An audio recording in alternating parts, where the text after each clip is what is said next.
How's it going, everybody? I am Mr. Bo, and in today's video we're going to be taking a look at some brand new exotic armor as well as exotic weapons that have been revealed via Destiny's Instagram account, and there's 3 pieces of armor and then 3 weapons. So let's start off with the brand new exotic Titan helmet called the Empyrean Bellicose. The description reads, "This barely understood Golden Age technology once held aloft the floating gardens of Pomona Mons, now it's stomping bullets." What's special about this helmet is that when aiming down your weapons in the air, you'll be held in that position, kind of like the ability that the Sunsingers have. Also, any orbs you collect after having your super full will recharge your melee ability. So this is actually a pretty cool helmet, one of the nicest looking exotics out of the 3 armor pieces that we see. If I was a Titan, I might use this. I'm not entirely sure how useful that perk is going to be. I don't really see many people using the ability on the Warlock, so it'll be interesting to see if people will use this. Maybe when using the hammer, I don't know if you'll be able to hold up in the air in the hammer and just throw down like that. That'd be something cool to see, but I'm not sure how useful this will be. Let me know if you're going to be using this if you're a Titan. The next exotic piece we have is an exotic shotgun, and the description reads, "My mother had a shotgun we called the Chaperone. Kept us alive out there before we got to the city.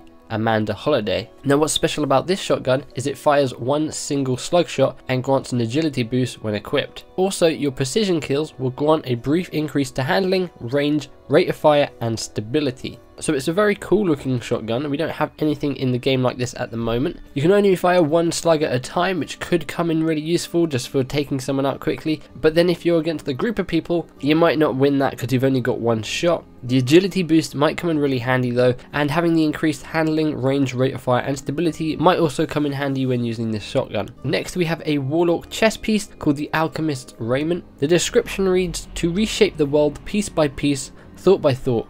All it takes is a little reshuffling of particles." Now this exotic has a very strange perk. Collecting primary ammo will give you a chance to gain glimmer. Collecting orbs when your super is full will recharge your grenades and melee. So the grenades and melee charge from orbs is pretty useful, maybe not so useful in PvE, I'm not sure depending on how many orbs you're actually able to pick up from other people. But getting glimmer from primary ammo, if you're really low on glimmer, you might want to put this on and just go into some PvE, patrol maybe, the raid, I don't know, and farm a load of glimmer. But I personally don't really see the point of this chest piece. In terms of the look, it looks awesome. One of the coolest looking Warlock chest pieces I've seen. I would definitely wear this for the look, but as for the perk, it's not really something that I think I would use too much. Next we have an exotic fusion rifle called the Telesto. The description reads, "Vestiges of the Queen's Harbingers yet linger among Saturn's moons. This fusion rifle will attach projectiles to your foes and detonate with the delayed void blast. Kills with this weapon will drop orbs for your allies." So this is fairly similar to something like a sticky grenade from Halo, but obviously as a gun. You're going to shoot it, it's going to stick to an enemy, and then they're going to blow up. And what's really cool is if you're working with teammates, you can get kills with this and drop them orbs. Very useful for the armor pieces we've just seen, where if your super is maxed out, the orbs will actually increase your grenades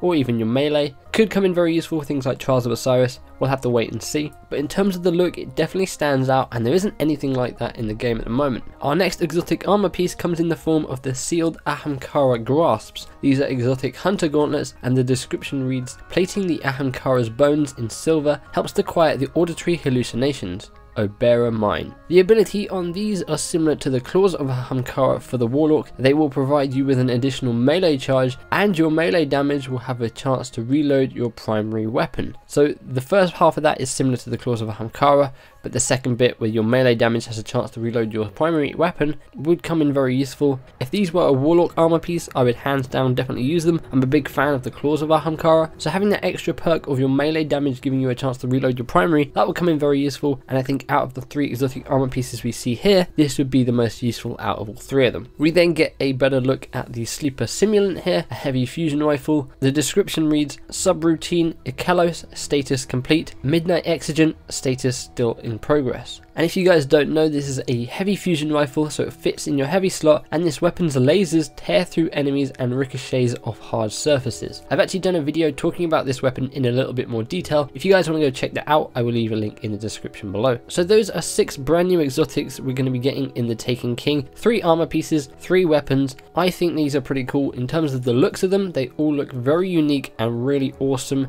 As for the perks on some of them, I'm unsure. I'll have to wait and see until I've actually used them. But let me know what you guys guys think of these? What do you guys think of the 3 weapons? What do you think of the 3 armor pieces? And out of all of these, which ones would you use most? Let me know in the comments below. If you guys missed my previous video in which I broke down the teaser trailer for the Strike the Dreadnaught live stream later on today, which is going to be happening, you can click the link on screen or in the description below. Feel free to give the like button a big old hug and subscribe for tons more Destiny content and coverage. Hope you guys have an awesome day. Thank you for watching, and I will see you guys in the next one. Bye bye.